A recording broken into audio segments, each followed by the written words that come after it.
एक तो इनका नेता, उसने तो चुनाव से पहले ये बात कही थी, कहा कैथल के अंदर, कहा मैं श्राप देता हूं, कहा बीजेपी वालों को।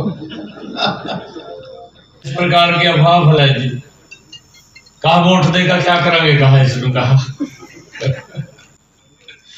मैंने कहा भाई मैं पूरे प्रदेश में जा रहा, हरियाणा प्रदेश के लोगों ने ये दीवार के ऊपर लिख दिया कि तीसरी बार भारतीय जनता पार्टी की सरकार बनेगी। बड़ी अफवाहें ढकते हैं, झूठ का सहारा लेते हैं। हमारी भारतीय जनता पार्टी हरियाणा प्रदेश की सरकार ने लगातार व्यवस्था का तो सुधार किया है, परंतु गरीब के घर तक योजना का डायरेक्ट लाभ पहुंचाने का काम ये हमारी सरकार ने किया है। हमारे सुभाष कलसाना जी भी आए हैं, थोड़ी सी वोटों से रह गए हैं, क्योंकि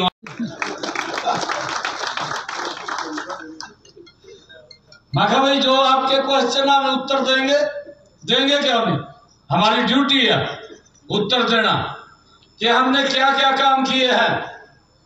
फ्लोर ऑफ द हाउस बताने की जिम्मेवारी अगर किसी की है तो हमारी है, और हमने एक एक बात का विपक्ष की जवाब दिया। अंदर तो कुछ नहीं बोल पाए, बाहर का फिर झूठ बोल रहे, कहा जी सरकार ने कहा, कोई जवाब नहीं दिया। मगर ठीक है भाई, तुम्हारा काम। सारा दिन कांग्रेस के लोग झूठ बोलने पर लगे हुए हैं, और ऐसे ऐसे लोग हैं कांग्रेस के अंदर, एक से बढ़कर के एक झूठ बोलता है। किसी ने भी देख ले, बड़े से बड़ा झूठ आएगा उसके अंदर, और झूठ बोलने में बड़े माहिर है, किया कुछ नहीं, झूठ बोलते हैं। एक तो इनका नेता, उसने तो चुनाव से पहले ये बात कही थी, कहा कैथल के अंदर, कहा मैं श्राप देता हूं, कहा बीजेपी वालों को। उसने श्राप दिया, ये पता नहीं लगा कहां गया कहां नहीं गया। लोगों ने ही साफ कर दिया। भाइयों, लोगों को इन्होंने सुविधाओं का अभाव इनकी सरकार में रहा है। जिस गति से विकास होना चाहिए था नहीं हुआ है। आज हमारी सरकार के अंदर पिछले 10 वर्षों का अगर कार्यकाल देखेंगे, गति से हरियाणा प्रदेश का समान रूप से विकास हुआ है। इनके समय में तो क्षेत्र के अनुसार भी नहीं होता था। हर अफवाह फैली, कहा उड्डा है यार, भाई उड्डा कहाँ कह रहे हैं, तुम बैठे यार, कैसे आ जाएगा उड्डा। वैसी फैलाई थी अफवाह। हमारे यहाँ के इधर के लोग बोले हैं, वो कहा जी गलती हुई है, कहा हमारे तो अगली बार नहीं होने की। लोगों ने मुहर लगा दी। लोग कहने लगे, कहा 2029 में, मैं आज कह रहा हूं, ये लोगों की बात है, ये हमारी बात नहीं है। 2029 के अंदर भी चौथी बार भारतीय जनता पार्टी की सरकार बनेगी, ये लोग बोल रहे हैं आज।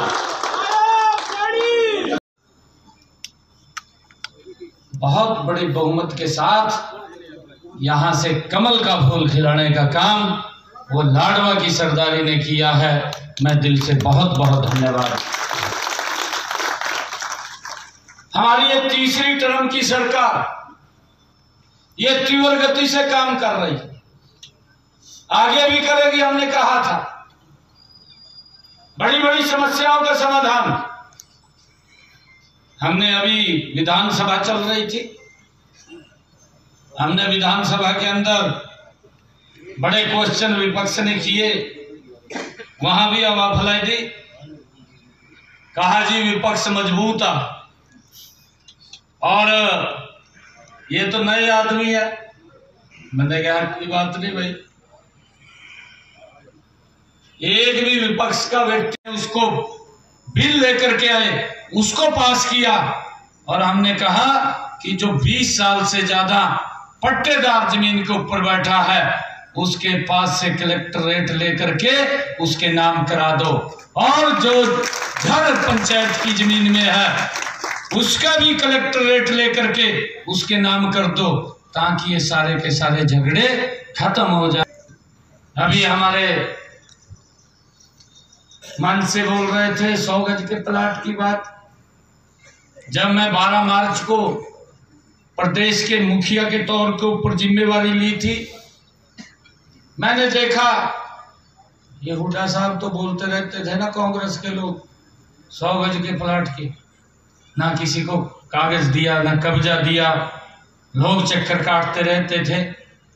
मैंने तुरंत अधिकारियों को कहा कि मैं कार्यक्रम के अंदर आऊंगा और जो लोग ऐसे हैं जिनके पास अभी तक कागज कब्जा नहीं है वो देने का काम हमारी सरकार ने किया है।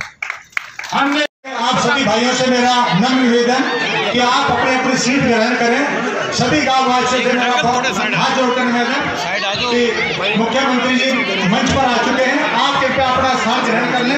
मैं 36 बिरादरी का कार्यक्रम हम सबका अपना कार्यक्रम है, इस कार्यक्रम को हमने बढ़ाना है, अच्छे से सफल करना है, ये हम सबका कर्तव्य है। उसको लागू किया। कांग्रेस ने झूठ बोला, हिमाचल में बोला, कर्नाटक में बोला, तेलंगाना में बोला, मैंने उसका जिक्र किया था चुनाव के अंदर। इन्होंने झूठ बोल करके सत्ता तो हथिया ली, लोगों के जो वादे किए थे उनके ऊपर पूरे नहीं उतरे। हमने ये भी कहा था कि हमने योजना बनाई थी, हरियाणा की सरकार कर रही है, हिमाचल की सरकार आज तक भी नहीं कर रही जहां कांग्रेस की है, कर्नाटक की सरकार नहीं कर रही है। देखिए को और ये बोलते हैं कहा ईवीएम खराब है, कहा अरे ईवीएम खराब नहीं है, कांग्रेस वाले हो साफ कर दिया आप लोगों की नीतियों को देख करके, झूठ बोलते हैं। और हरियाणा के अंदर हमने पिछले दिनों ये कहा कि जो हमारे किसान पट्टेदार थे, बड़ा विषय था, लोग लिटिगेशन के अंदर घूमते रहते थे, कोर्टों के चक्कर काटते रहते थे। मैं यहां भी देखता हूं हमारे एक गांव तो पूरा का पूरा पंचायत की जमीन में बैठा है, कोई कोर्ट में एप्लीकेशन ला देता है, कोर्ट के आदेश आ जाते हैं कहा मकान गिर दो। ये हमें भी दिक्कत होती थी, हम बोलते थे मगर भाई मकान बड़ी मुश्किल में बनाया और इन्हों गिर दो। ये कोर्ट का आदेश भी हमें फॉलो करना पड़ता था, ये कोर्ट का आदेश तो मानना है। बहुत बहुत धन्यवाद जगपाल जी, रमेश जी, आप लोगों का बहुत बहुत धन्यवाद और आभार, अभिनंदन। अब मैं मुख्यमंत्री जी का स्वागत करेंगे, भाई संजय सैनी जी और दरवेश सैनी जी माननीय मुख्यमंत्री जी का स्वागत करेंगे। और राजेश सैनी जी आए और मुख्यमंत्री जी को मोमेंटो देकर के उनका सम्मान करेंगे। भारती सैनी जी और राजेश सैनी जी।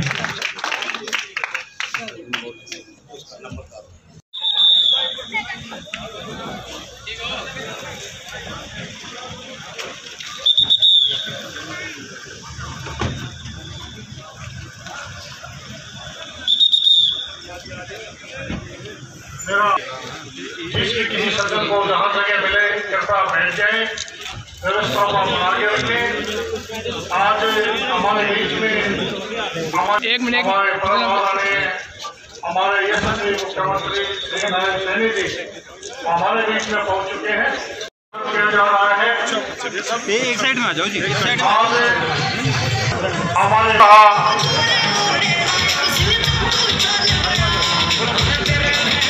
आज सरकार आपके द्वार आपके गांव में